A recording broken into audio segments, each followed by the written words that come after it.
परवा भिगवण या ठिकाणी जी तरुणीची तक्रार आली त्या संदर्भामध्ये जो गुन्हा दाखल झाला त्याच्यामध्ये सातत्यानं पोलिसांच्या संपर्कात राहून त्याचबरोबर त्या मुलीच्या मामांच्या संपर्कात राहून तिच्या नातेवाईकांच्या संपर्कात राहून सातत्यानं त्या कुटुंबाला मदत करण्याचा प्रयत्न आम्ही सगळ्या प्रशासनाने केलेला आहे।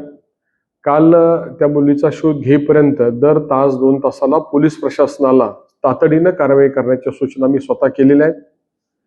काल जे काही मुलगी मिळाल्यानंतर आज जे काही त्या ठिकाणी आरोप झाले त्या संदर्भामध्ये मी एवढंच सांगेल की या सगळ्या परिसरामध्ये काम करत असताना सामाजिक जाणीवेने आम्ही सगळेजण काम करतो आणि त्यामुळे कुणी जर काही आरोप करत असेल तर मला एक निश्चितपणे मी नमूद करेल की मला एक मुलगी आहे, माझ्या घरात महिला पदाधिकारी राहिलेले आहेत, त्यामुळे महिलांचा प्रश्न कसा हाताळावा याची जाणीव मला आहे।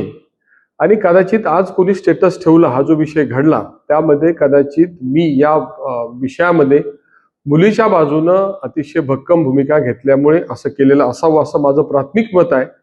परंतु या सगळ्या प्रकरणाची चौकशी पोलिसांनी कसोशीनं करावी, त्याचबरोबर त्या मुलीचा शोध घ्यावा आणि जे दोषी असतील त्याच्यावर कारवाई करावी अशा प्रकारे सातत्यानं मागणी मी केलेली आहे।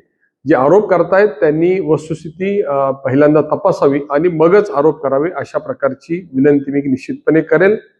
त्या कुटुंबाच्या विषयी आम्ही सगळेजण सहानुभूतीपूर्वक मदतीच्या भूमिकेमध्ये आहोत आणि त्या कुटुंबियांना जी लागेल ती मदत करण्याची आमची तयारी आहे। प्रशासन पूर्ण सक्षमतेने काम करतंय।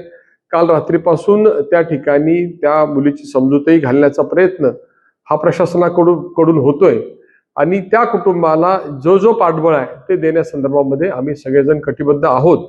त्यामुळे कुणी जर अशा प्रकारचे गैरसमज करत असतील तर तुमच्याही घरात मुली आहेत, माझ्याही घरात मुली आहेत, त्यामुळे आरोप करताना वस्तुस्थितीची जाणीव ठेवून तपासून मगच आरोप करावेत अशा प्रकारचं नम्र आवाहन मी या सगळ्यांना करेन। तुमचं मुलीच्या कुटुंबियांशी काय बोलणं झालं होतं का?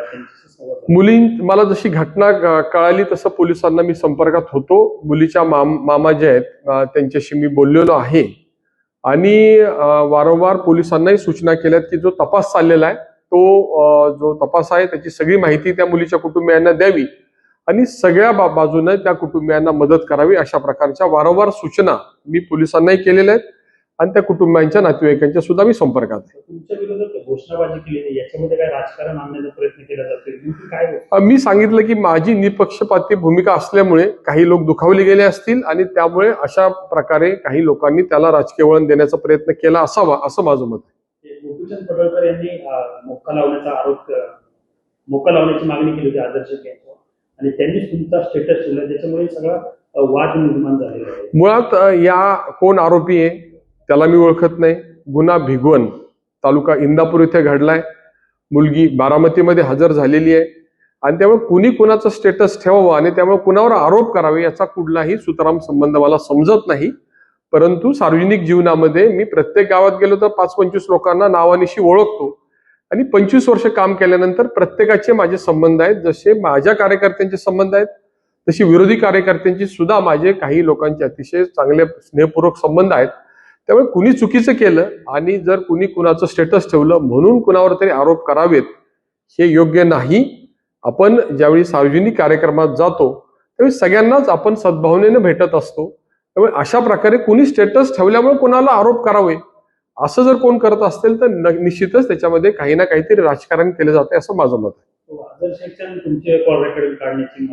सगळे रेकॉर्डिंग काढावेत। मी माझ्याकडे येणारे सगळे फोन घेतो, सगळ्यांना परत फोन करतो।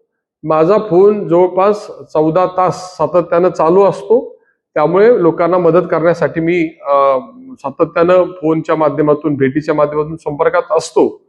त्यामुळे त्यांची जी मागणी आहे माझी उलट या सगळ्या प्रकरणात मागणी आहे की जे दोषी असतील त्याच्यात कठोरात कठोर कारवाई झाली पाहिजे अशा प्रकारची माझी मागणी राहणार आहे। मुलींच्या कुटुंबियांच्या मी संपर्कात आहे आणि आवश्यकतेप्रमाणे आवश्यकता असेल तर मला भेटण्यासाठी निश्चितपणे आवडेल आणि त्यांना मदत करण्यासाठी आम्ही सगळ्या बाजूने प्रयत्न करू आणि अशा कुणाच्याही कुटुंबाच्या बाबतीत घडत असेल तर ते आमचं कर्तव्यच आहे असं मी मानतो।